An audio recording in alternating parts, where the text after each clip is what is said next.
Read the Hi, Bible along with me. welcome to Word Insights. We thank God for His blessings, for the miracle of sleeping and waking up every day, going out, coming back home in one piece. I tell you, it is an underrated blessing, and we need to appreciate God for the things that we always think they are small things. They are really important to our day-to-day lives. So we want to thank the Father of life, in whom there is no variableness, no shadow of turning. Abba Father, thank you. And I also want to welcome you once again to the Read the Bible Along with Me series. God has been good, as I'm sure that God has been good to you as well.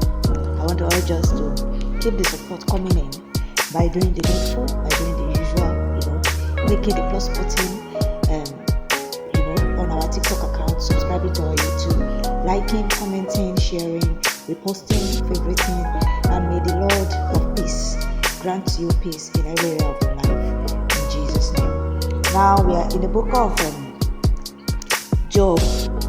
Job chapter 8. Yeah, and we stopped the last time at verse 5. So we'll be continuing the reading from Job chapter 8, verse 6. Come along with me. If thou wert pure and upright, surely now he would awake for thee and make the habitation of thy righteousness prosperous. Though thy beginning was small, yet thy latter end should greatly increase. For inquire, I pray thee, of the former age, and prepare thyself to the search of their fathers. For we are but of yesterday, and know nothing, because our days upon earth are a shadow. Shall not they teach thee and tell thee and utter words out of their heart? Can the rush grow up without mire? Can the flag grow without water? Whilst it is yet in its greenness and not cut down, it withereth before any other herb. So are the paths of all that forget God, and the hypocrite's hope shall perish, whose hope shall be cut off, and those trusts shall be a spider's web.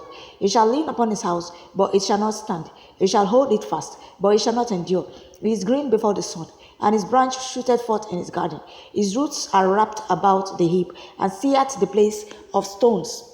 If it destroy him from his place, then it shall deny him, saying, I have not seen thee. Behold, this is the joy of his way, and out of the earth shall others grow. Behold, God will not cast away a perfect man, neither will he help the evildoers.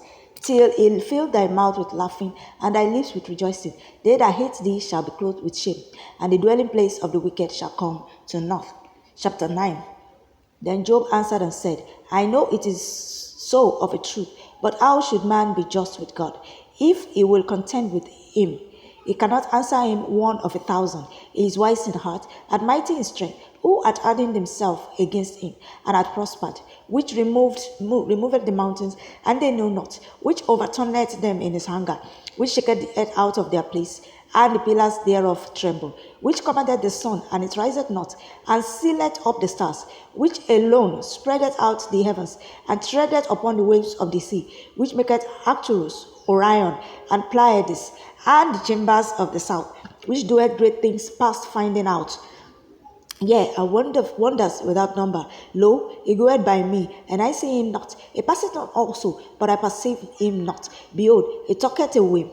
He taketh away. Who can hinder him? Who will say unto him, What doest thou? If God will not withdraw his anger, the proud helpers do stoop under him. How much less shall I answer him, and choose out my words to reason with him? Whom, though I were righteous, yet would I not answer. But I would make supplication to my judge. If I had called, and he had answered me, yet would I not believe that he had hearkened unto my voice. For he breaketh me with a tempest, and multiplieth my wounds without cause. He will not suffer me to take my breath, but filleth me with bitterness. If I speak of strength, lo, he is strong. And if of judgment, who shall set me a time to plead? If I justify myself, mine own mouth shall condemn me. If I say I am perfect, it shall also prove me perverse. Though I were perfect, yet would I not know my soul. I would despise my life.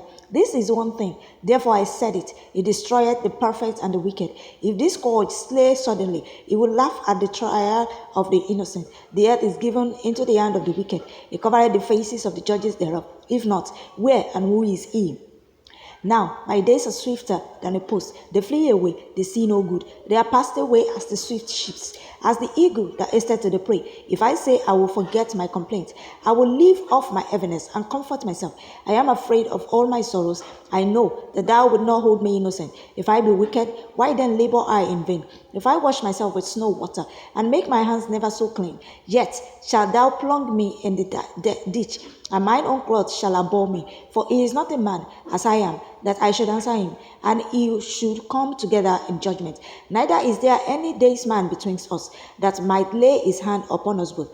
Let him take his rod away from me, and let not his fear terrify me. Then would I speak and not fear him, but it is not so with me. Chapter 10.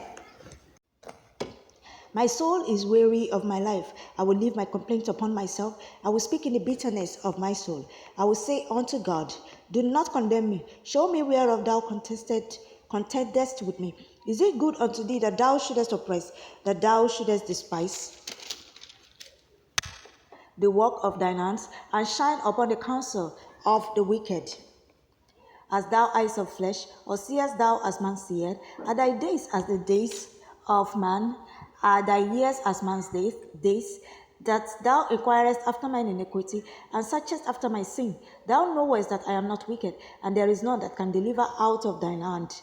Thine hands have made me and fashioned me together round about. Yet thou dost destroy me. Remember, I beseech thee, that thou hast made me as the clay, and wilt thou bring me into dust again? Hast thou not poured me out as milk, and curdled me like cheese? Thou hast clothed me with skin and flesh, and hast fenced me with bones and sinews. Thou hast granted me life and favor, and thy visitation hath preserved my spirit. And these things hast thou hid in thine heart. I know that this is with thee. If I sin, then thou markest me, and thou wilt not acquit me from mine iniquity. If I be wicked, woe unto me, and if I be righteous, yet will I not lift up my head. I am full of confusion, therefore see thou mine affliction. For it increaseth. Thou huntest me as a fierce lion, and again thou showest thyself marvelous upon me. Thou renewest thy witnesses against me, and increasest thine indignation upon me. Changes and war are against me. Wherefore then hast thou brought me forth out of the womb? Oh, that I had given up the ghost, and no eye had seen me. I should have been as though I had not been. I should have been carried from the womb to the grave, and not my days few. Cease then, and let me alone, that I may take comfort a little, before I go whence I shall not return, even to the land of darkness and the shadow of death. A land of darkness, as darkness itself, and of the shadow of death, without any other, and where the light is as darkness. Chapter 11. Then answered Zophar the Naamatite and said, should not the multitude of words be answered, and should a man full of talk be justified? Should thy lies make men hold their peace? And when thou mockest, shall no man make thee ashamed? For thou hast said, my doctrine is pure, and I am clean in thine eyes. But oh, that God would speak and open his lips against thee, and that he would show thee the secrets of wisdom, that they are double to that which is. Know therefore that God exacted of thee, lest that thine iniquity deserve it. Canst thou by searching find out God? Canst thou find out the Almighty unto perfection? It is as high as heaven. What canst thou do? Deeper than hell. What canst thou know? The measure thereof is longer than the earth, and broader than the sea.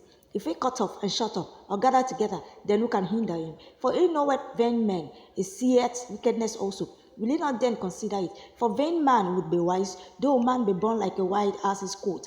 If thou prepare thine heart, and stretch out thine hands toward him, if iniquity be in thine hand, put it far away, and let not wickedness dwell in thy tabernacles.